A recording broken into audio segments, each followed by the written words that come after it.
টি-20 বিশ্বকাপ বয়কটের চরম সিদ্ধান্ত থেকে পাকিস্তান ক্রিকেট বোর্ড সরে আসলেও ভারতের বিপক্ষে ম্যাচ না খেলার অনড়অবস্থান বিশ্ব ক্রিকেটে নতুন অস্থিরতা তৈরি করেছে। পাকিস্তান সরকারের সবুজ সংকেত পাওয়ার পর পিসিবি বিশ্বকাপে অংশগ্রহণের বিষয়টি নিশ্চিত করলেও ভারতের সাথে গ্রুপ পর্বের ম্যাচটি বয়কটের সিদ্ধান্তে অটল রয়েছে। এই নজিরবিহীন ঘোষণাটি আইসিসির জন্য একটি বড় ধরনের চ্যালেঞ্জ হিসেবে দাঁড়িয়েছে, কারণ ভারত পাকিস্তান দ্বৈরথই যে কোনো বৈশ্বিক আসরের মূল আকর্ষণ এবং আয়ের প্রধান উৎস।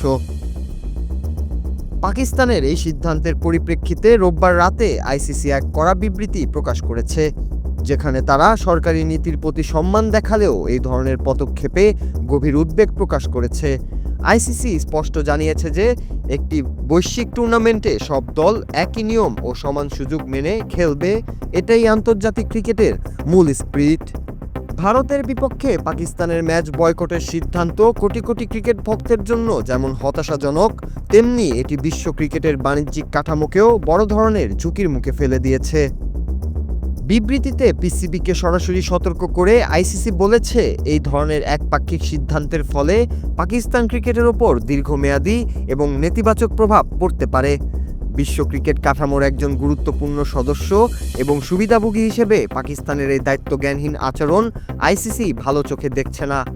আইসিসি মনে করিয়ে দিচ্ছে যে বৈশ্বিক টুর্নামেন্ট সফল করা প্রতিটি সদস্য দেশের নৈতিক দায়িত্ব, এবং এর ব্যত্যয় ঘটলে পিসিবিকে ভবিষ্যতে আন্তর্জাতিক ক্রিকেটে বড় ধরনের মাশুল গুনতে হতে পারে।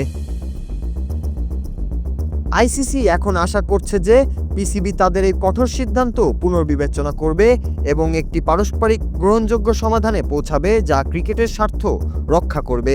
যেহেতু টুর্নামেন্টের সফল সমাপ্তি আইসিসির প্রধান লক্ষ্য, তাই তারা পর্দার আড়ালে কূটনৈতিক তৎপরতা অব্যাহত রেখেছে যাতে সব পক্ষ সমানভাবে অংশগ্রহণ করে। তবে পাকিস্তান শেষ পর্যন্ত ভারতের বিপক্ষে মাঠে নামবে কিনা তা নিয়ে এখনও অনিশ্চয়তা রয়ে গেছে, যা ক্রিকেট বিশ্বকে এক রুদ্ধশ্বাস উত্তেজনার মধ্যে ঠেলে দিয়েছে। Noor Raju, Bangla TV news desk.